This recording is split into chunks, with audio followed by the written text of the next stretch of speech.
Hello, I am Mac, and once again, this is Refocusing Barbados. I have some good news for you today. Mayor Motley and the Barbados Labour Party, they are going back into Parliament on Tuesday.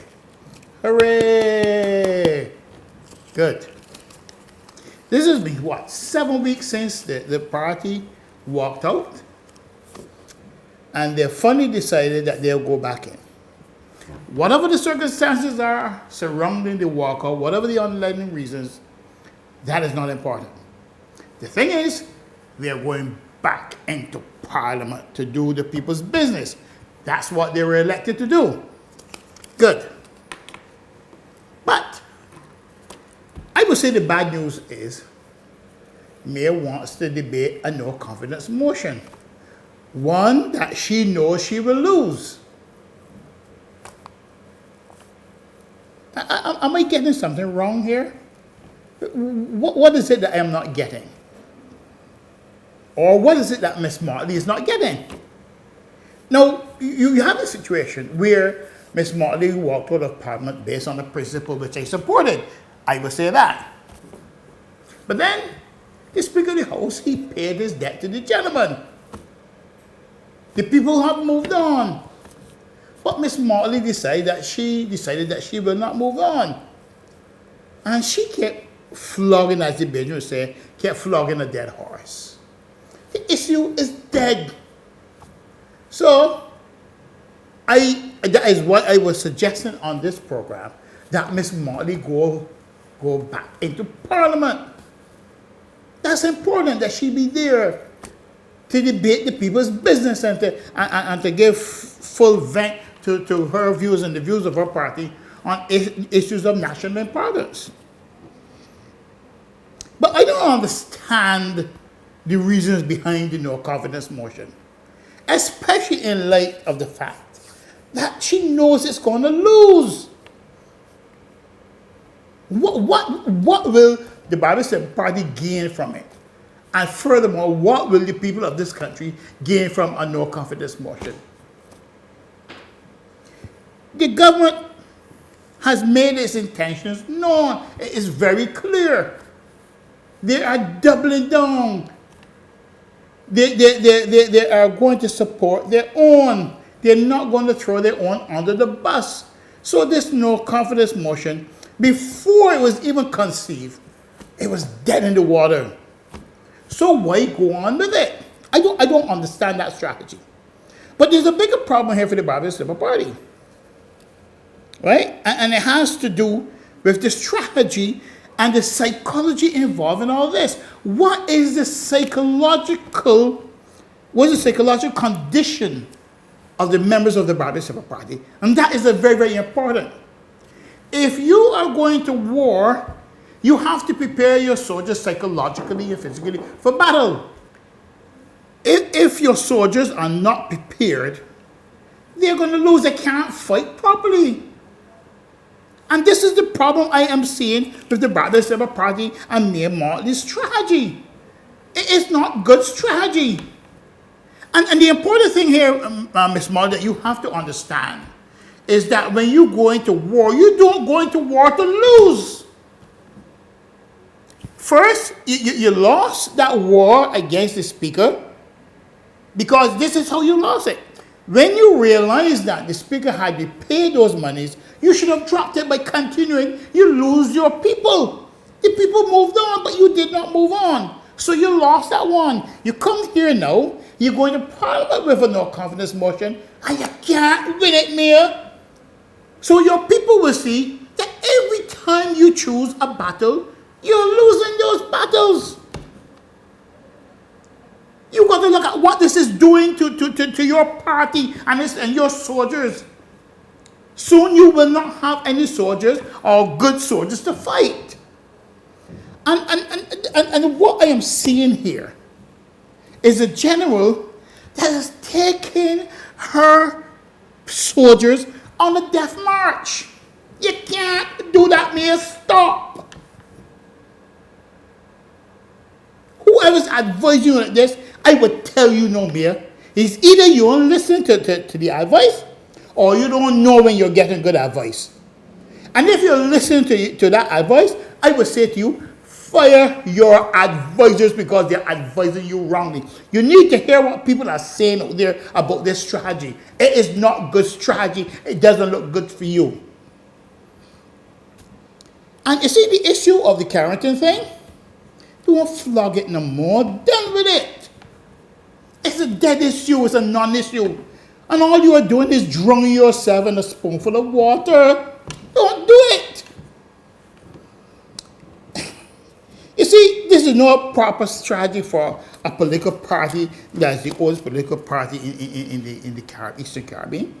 It is not a good strategy. You have a mature party, and therefore you will have mature members. You will have people in your party who have been around politics for many, many, many years. And it's going to be a problem for you to take them into battle, knowing that you do not have a good strategy. They can't fight for you. I don't like what I'm seeing here. Because Westminster politics really is about a good, strong opposition. That's what it's all about, a very good and strong opposition. I am not seeing a good fight put up by the Barbados Labour Party as an opposition party. They are not behaving like a government in waiting. And if you want to win the hearts and the minds and the souls of the people of this country, you have to behave like a government in waiting. It would demonstrate to people your level of maturity as far as leadership is concerned. People want to be led. And if they want to be led, they will only follow you if they see you as a capable and strong and decisive leader. That's the only way they will follow you. You cannot operate like this and expect a country to follow you. They will say to themselves, we know what we got, but we didn't know what we didn't get. And you don't want the people of Barbados to go there at all. And you know what the big problem with all this is? And you know what I'm having problems with? Is Miss Morley is doubling down on this foolishness. This is madness. You're doubling down on it. You look, Miss Morley, you don't look for defeat. You look for victory and pick your battles, man. What are you doing to your people? How could you do this to your party? Behave like it's a mature party. I want to know, Miss Morley, why are you stuck in this place? Why? I don't understand. You know what I am going to say to you, Miss Morley? It's time that you roll out your vision and strategy to rescue us from incompetence. If the people if I already know that the Democratic Party administration is incompetent, there's no doubt about it. Can you afford to be in a place where they can't see you as being a better alternative or just a good alternative? But there's another thing that you have to understand, Ms. Morley, and I'm addressing my remarks to you. You have to acknowledge, that this administration appreciates where you're at. They like the fact that you're stuck in this place. You cannot mount a successful attack on them because you're in a place where you should not be. And this is what I want to ask also. And I say this, if I was from the Strait, while you were here, I would call a snap election. While you decide to be stuck in this place, I, Matt Douglas, if I was Prime Minister of this country, knowing that I don't have much political capital, I would call an election on you, a snap election, and I sure you will lose because you have candidates in place. You got a lot of that to do. And that's what you ought to be doing rather than being stuck here and having a losing battle. I would call a snap election and skin up the whole upper carrot. You have to prepare your party for battle. And there's one thing I must commend the Democratic Labour Party on, and I realized this years ago. You see, the Dems, when it comes to election, the Dems come out to war, to fight, because an election is a war. The Barbados Labour Party comes out and says, they appear as if they're in court. My lord, this are the facts. People ain't want the facts. People in Barbados in there, they want the facts. Tell them what to do. Raise ruckus. That's how the Dems will win elections all the time. They had nothing to offer in 2008 and they won it. They had nothing to offer in 2013 and they still in it. Because they came up for war. And when people come out to fight and they're going to fight nasty, you think people are going to listen to facts and things? They want to see some aggression and you're not showing aggression. Ms. Marley, I think really, truly, you might be setting up yourself for defeat. I think you misread the Carrington issue. But the big problem is not only Ms. Motley, the big problem is not only Fernando Stewart and his administration, which we accept as incompetent. The big problem is that the country is in a mess. That is the big problem we have as a people. We have a country that is in a mess. Our country is upside down. But what is the way out for us? That's what we want to know. Ms. Morley isn't showing the way out for us. For sure, the Democratic Party administration, they seem to have no clue at all because they seem to lack the capacity to lead this country and to lead it properly. So it seems as though we can't look to either of these two parties for leadership or to pull us out of the mess or to give us some sort of vision of what the future will look like. But the problem is, this is what we have. And we have to work with what we have. Is there anybody out there who has the ability and the vision to take us out of this mess? That's the most serious question, you know. Will somebody rise up and show us that they're big enough, intelligent enough, and informed enough to take us out of this? And I have to ask this question at this time: who do you think is the best person to lead us? Is it Fernando Stewart or Mia Motley? Note carefully, I did not include Owen Arthur because the truth is Owen Arthur is a man before the party. In other words, he's a one-man party. Never mind, he's a brilliant man, he's still a man for the party.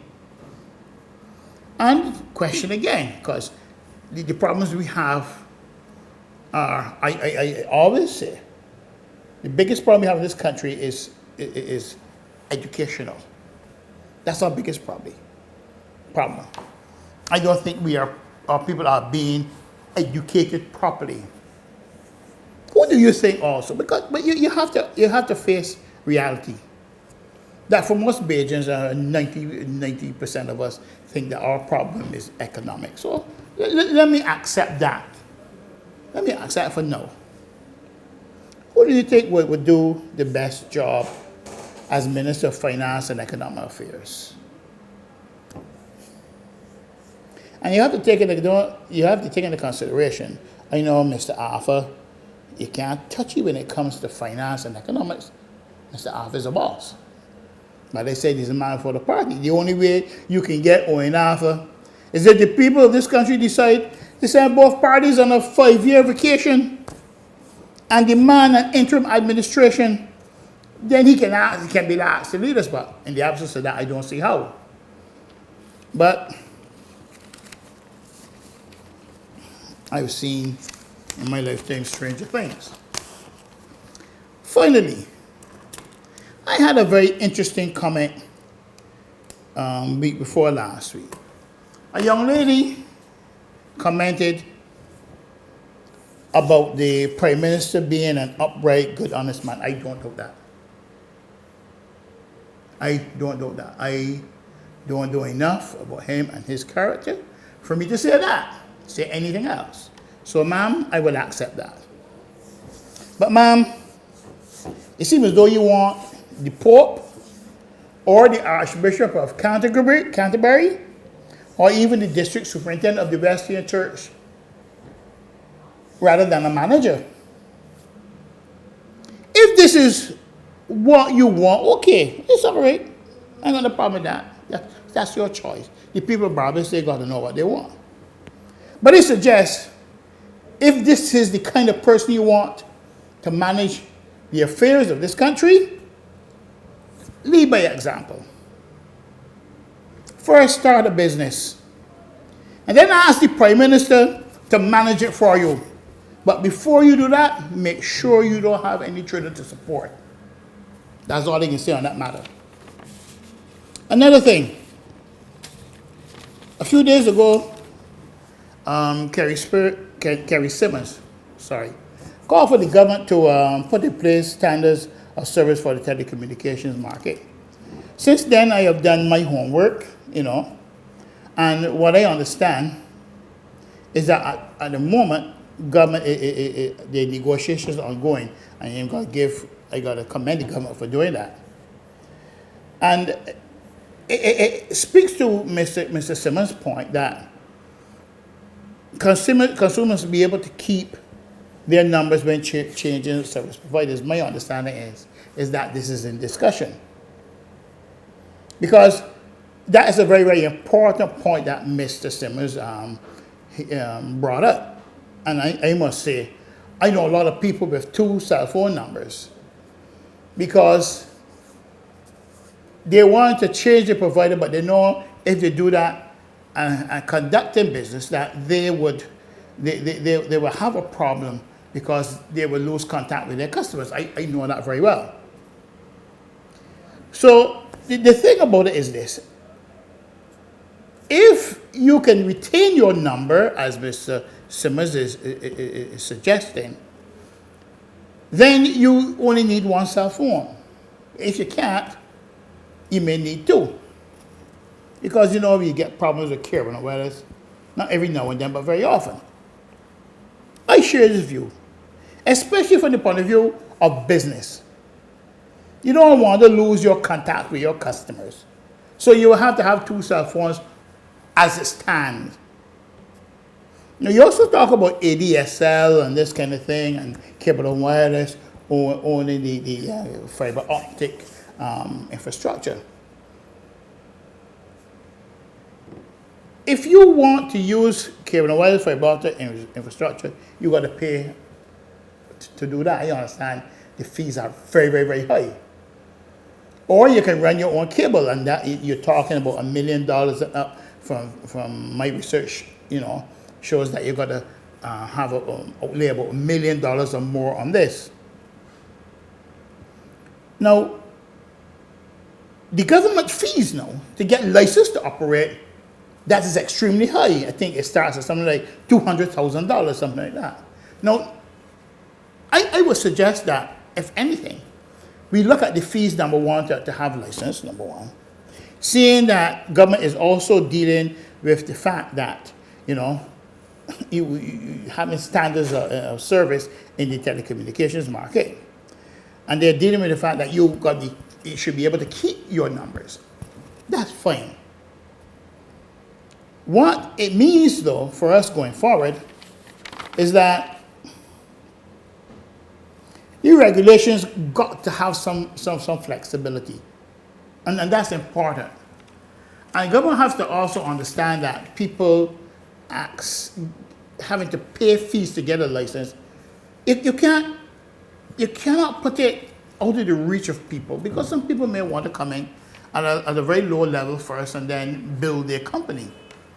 So I am still looking at it and investigating it.